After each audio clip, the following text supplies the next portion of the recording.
Le mal. Parce qu'il ne faut pas croire, déjà en 1966-67, c'était bien clair que c'était foutu au Vietnam, qu'on perdrait la guerre. Il fallait vraiment être halluciné comme Westmoreland et Johnson pour ne pas le voir.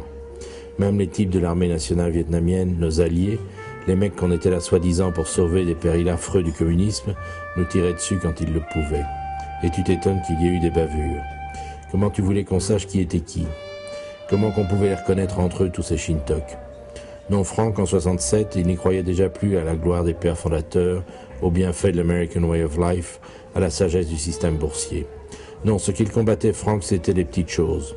Les gosses fanatisés qui se faisaient péter avec des grenades. La Viette enceinte éventrée par Charlie dans le silence de tout son village rassemblé pour leur apprendre à payer l'impôt révolutionnaire à ses ploucs. La peau en poncho de John Lando de Patterson, New Jersey. Des images, des odeurs, des trucs comme ça. Le mal. Si Dieu existe, j'espère qu'il a un cancer des couilles. C'était ça la rage à Frank.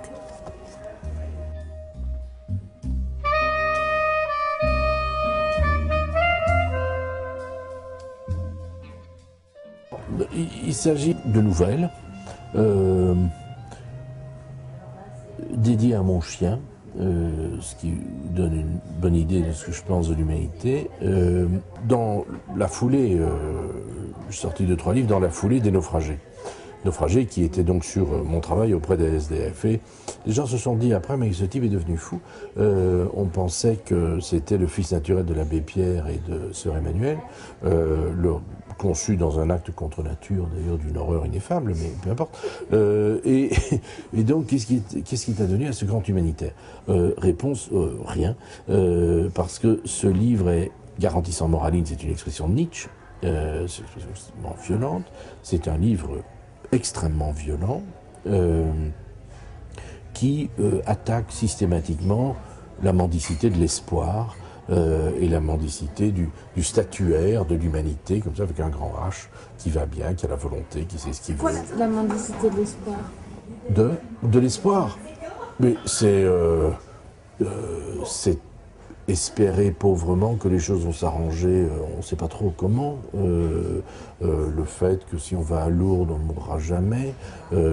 J'ai lu d'ailleurs à ce propos que le recteur des institutions de Lourdes, soupçonné apparemment fortement de détournement de fonds, mais bon, a démissionné récemment pour des raisons de santé.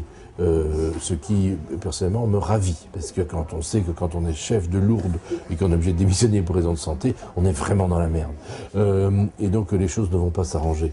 Et donc mon livre Garantissant moraline, ça tourne autour de ce genre d'humour extraordinairement douteux. Alors, laquelle de ces nouvelles vous a valu le plus de mépris et de réflexion et d'incompréhension? Il y en a une que j'aime bien et qui sont les angoisses existentielles d'un morpion, qui essaye de partir à l'aventure sur la planète sur laquelle il vit, c'est-à-dire sur le corps. Il y en a une qui est un peu taquine, qui s'appelle Allah Akbar, qui décrit une séance de torture d'un terroriste afghan, pakistanais, on ne sait pas très bien, par un type de la CIA à Peshawar, et qui permet de poser la question de jusqu'où est-ce qu'il faut respecter les terroristes, jusqu'où est-ce qu'il y a le droit de l'homme, jusqu'où est-ce que la torture est finalement la seule réponse possible. Donc c'est extrêmement violent. Toute une série de choses comme ça. Il y a un cochon qui visite un abattoir pour humains, ce qui lui donne envie de devenir végétarien. Donc on est dans des expériences extrêmes donc c'est vraiment bien, c'est marqué dessus comme sur le port-salut, c'est vraiment garanti sans moraline. Ce que disait Nietzsche, c'est-à-dire la moraline, c'est une espèce de succédané de la morale, comme la saccharine est au sucre, c'est-à-dire de la fausse morale et de la moralisation. On est là dans l'exploration d'un envers de l'humain.